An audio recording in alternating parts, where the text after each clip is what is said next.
ونشهد أن لا إله إلا الله وحده لا شريك له ونشهد أن سيدنا وسندنا ومولانا محمدا عبده ورسوله صلى الله تعالى عليه وعلى آله وصحبه أجمعين وسلم تسليما كثيرا كثيرا. أما بعد فأعوذ بالله من الشيطان الرجيم. بسم الله الرحمن الرحيم. الحج أشهر معلومات فمن فرض فيهن الحج فلا رفث ولا فسوق ولا جدال في الحج وما تفعلوا من خير يعلمه الله وتزودوا فإن خير الزاد التقوى واتقون يا أولي الألباب.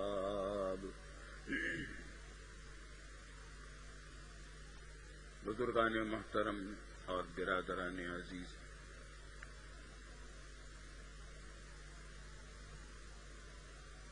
کئی جمعوں سے حج کے بارے میں کچھ ضروری باتوں کا بیان چل رہا ہے.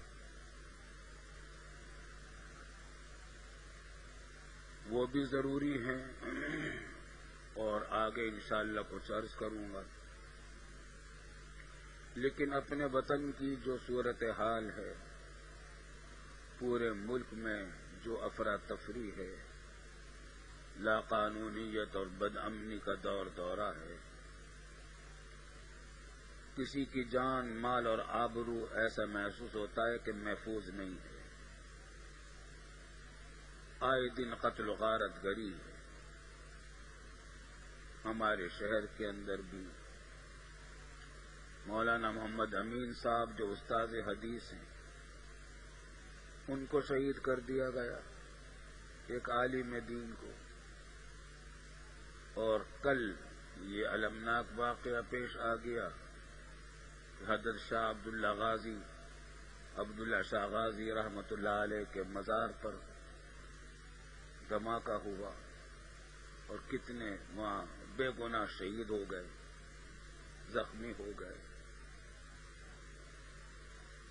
اور یہ المناک واقعات تو ہیں ہی،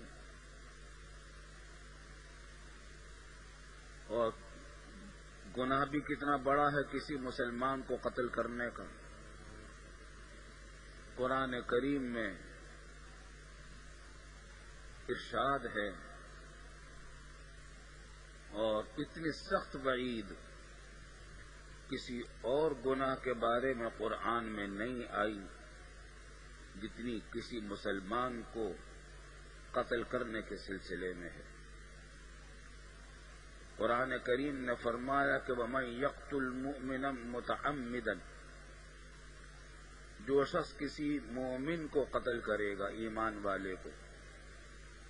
وہ ایمان والا لفظ بولا ہے قرآن نے، یہ نہیں کہا کہ وہ دیندار بھی ہو، پرہیزگار بھی ہو، متقی بھی ہو اور سارے کام کرتا ہو، اعمال صالحہ بھی کرتا ہو، بلکہ اتنی بات ہے کہ وہ ایمان رکھتا ہو، ایمان والا ہو، اللہ پر ایمان رکھتا ہو، یوم آخرت پر، رسول پاک صلی اللہ علیہ وسلم پر ایمان رکھتا ہو، مومن ہے، اگرچہ وہ کتنا بھی گناہگار ہے. اگر اس نے کوئی جرم کیا ہے تو عدالت اس کو سزا دے گی، کسی اور کو سزا دینے کا اختیار بھی نہیں ہے. اگر بڑے سے بڑا جرم کر لیا، عدالت کے علاوہ کسی اور کو سزا دینے کا اختیار بھی نہیں ہے شرعاً.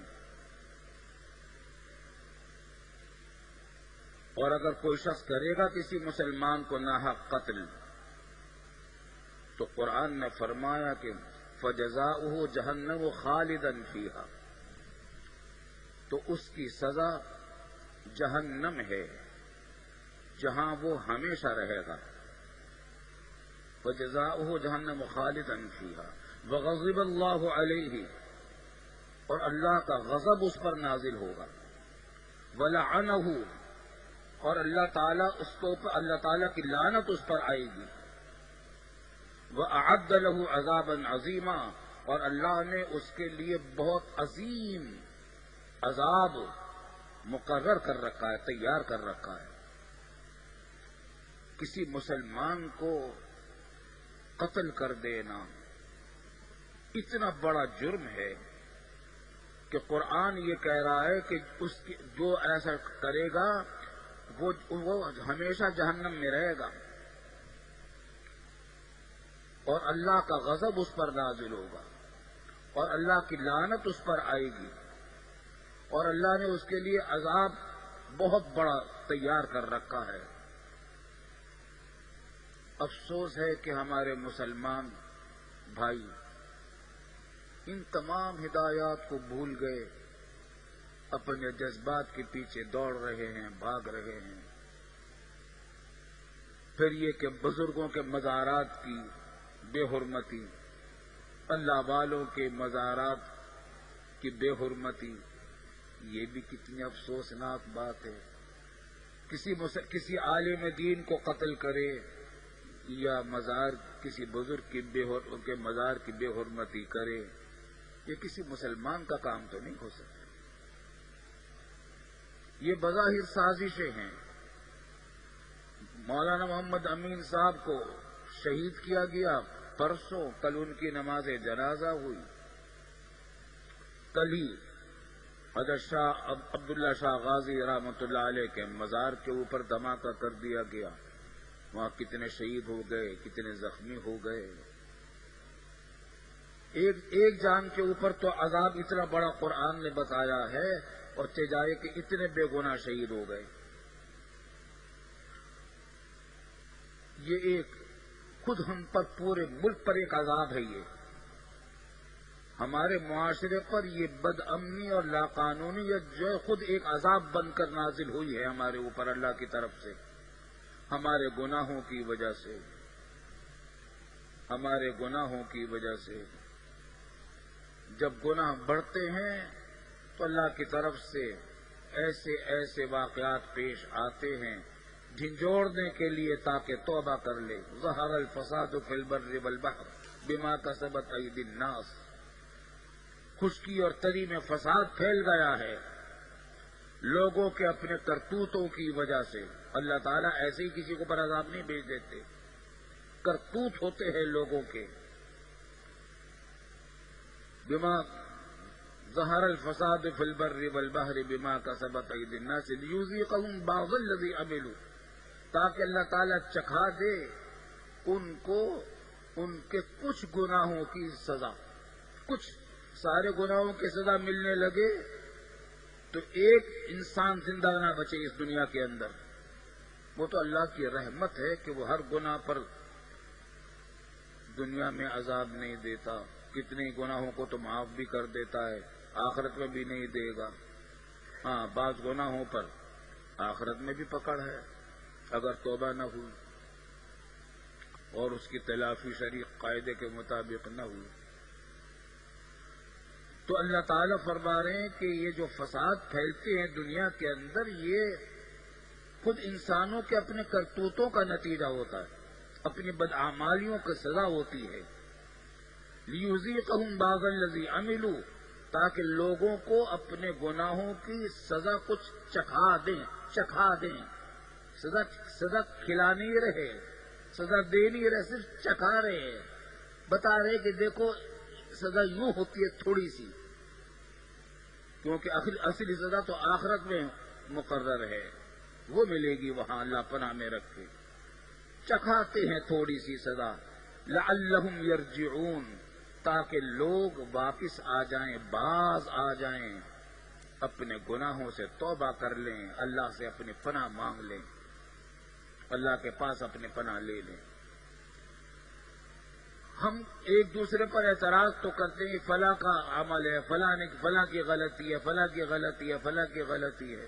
ٹھیک ہے، لیکن اپنی بھی تو دیکھو، اپنی کیا غلطیاں ہیں. خود ہم نے کتنے گناہ کر رکھے ہیں. صبح سے لے کر شام تک ہماری زندگی کتنے کتنے گناہوں میں مبتلا ہے. ہمارے آنکھوں کے گناہ ہوتے ہیں، نامحرموں کو ہم دیکھتے ہیں، اللہ پناہ میں رکھتے ہیں. زبان کے گناہ ہوتے ہیں، ناشکری کے کلمات ہماری منہ سے نکلتے ہیں. لوگوں کی غیبت ہم سے نکلتی ہے، لوگوں پر بہتان لگاتے ہیں، وہ لوگوں کو گالیاں دیتے ہیں. کتنے کتنے گناہ ہماری زبان کرتی ہے، کتنے گناہ ہمارے کان کرتے ہیں. ناجائز گانے باجے سننا، یہ غیبت سننا، ناجائز کلام سننا، یہ سب گناہ کان کے ہیں. کتنے گناہ ہمارے دل کے ہیں کہ ہمارے دلوں کے اندر تکبر ہوتا ہے، لوگوں کے خلاف حسد ہوتا ہے، اور بے خوفی ہوتی ہے اللہ سے، اس کے رسول سے صلی اللہ علیہ وسلم. تو کتنے گناہ ہمارے دل کے ہوتے ہیں. پھر یہ کہ ہمارے یہاں ایک بیماری خطرناک حد تک ایسی پھیل گئی ہے، اتنی پھیل گئی ہے کہ اس سے بہت کم بچے ہوئے ہیں لوگ. حرام خوری، حرام خوری مزاج بن گیا ہے قوم کا. بہت سے لوگ حرام کھاتے ہیں، ان کو پتہ بھی نہیں چلتا کہ ہم حرام کھا رہے ہیں. ناپ تول میں کمی، کھانے پینے کی چیزوں میں ملاوٹ کر کے فروخت کرنا، پیسے پورے لے لیے، ملاوٹ کر کے چیز کم دی. دودھ والا تو بیچارہ بدنام ہے ہی کہ وہ جتنا دودھ دیتا ہے اتنے اس میں پانی ملاتا ہے، پیسے پورے دودھ کے لیتا ہے. لیکن ہمارے ہاں ملازمین، مزدور، سرکاری ملازمین، پرائیویٹ ملازمین بھی تو اس گناہ میں مبتلا ہیں. بہت سارے، بہت کم لوگ بچے ہوئے ہیں. تنخواہ پوری لیتے ہیں، ڈیوٹی پوری نہیں دیتے. یہ بھی ایسا ہی ہے. آدمی جب کسی جگہ ملازمت یا مزدوری کرتا ہے تو وہ اپنے وقت اور محنت کو فروخت کرتا ہے کام لینے والے کے ہاتھ.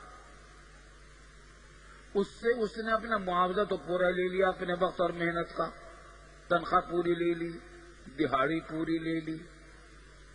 ڈیوٹی تھی 8 گھنٹے کی، کام کیا 7 گھنٹے، یا ڈیوٹی تھی 7 گھنٹے کی، کام کیا 6 گھنٹے،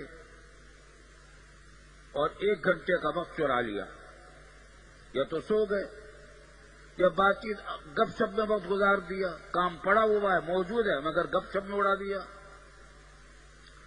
اخبار پڑھنے میں گزار دیا، اپنے دوستوں سے ٹیلی فون پر بات چیت کرنے میں گزار دیا. یہ جو 1 گھنٹے کی جو چوری کی ہے، اس کی جو تنخواہ ملے گی، یہ تو وہی ایسی ہی حرام ہے جیسے سور کا گوشت حرام ہوتا ہے. اور یہ بیماری ہمارے یہاں اتنی زیادہ پھیلی ہوئی ہے، یہ کام چوری ہے.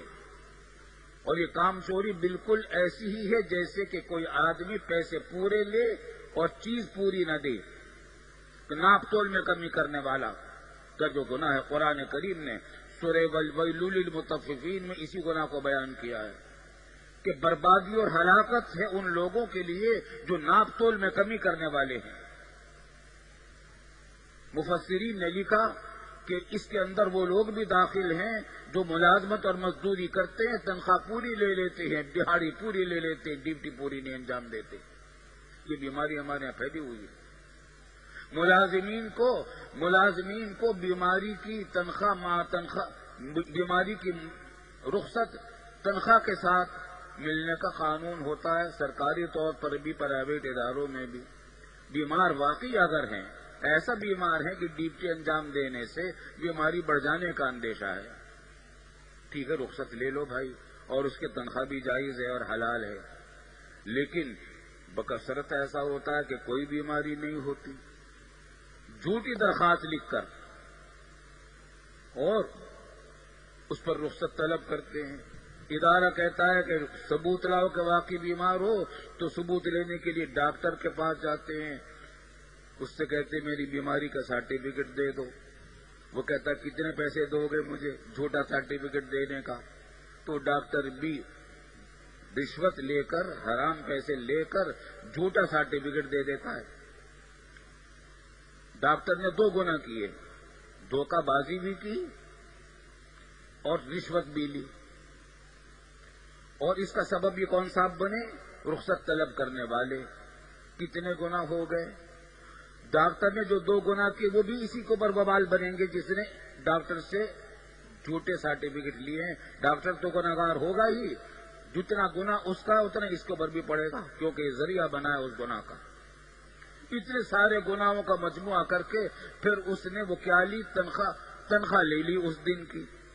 وہ جو تنخواہ لی وہ بھی ایسی حرام ہے جیسے سور کا گوشت حرام ہے، حرام خوری۔ تو کیا یہ حرام جو اگر کھایا جائے گا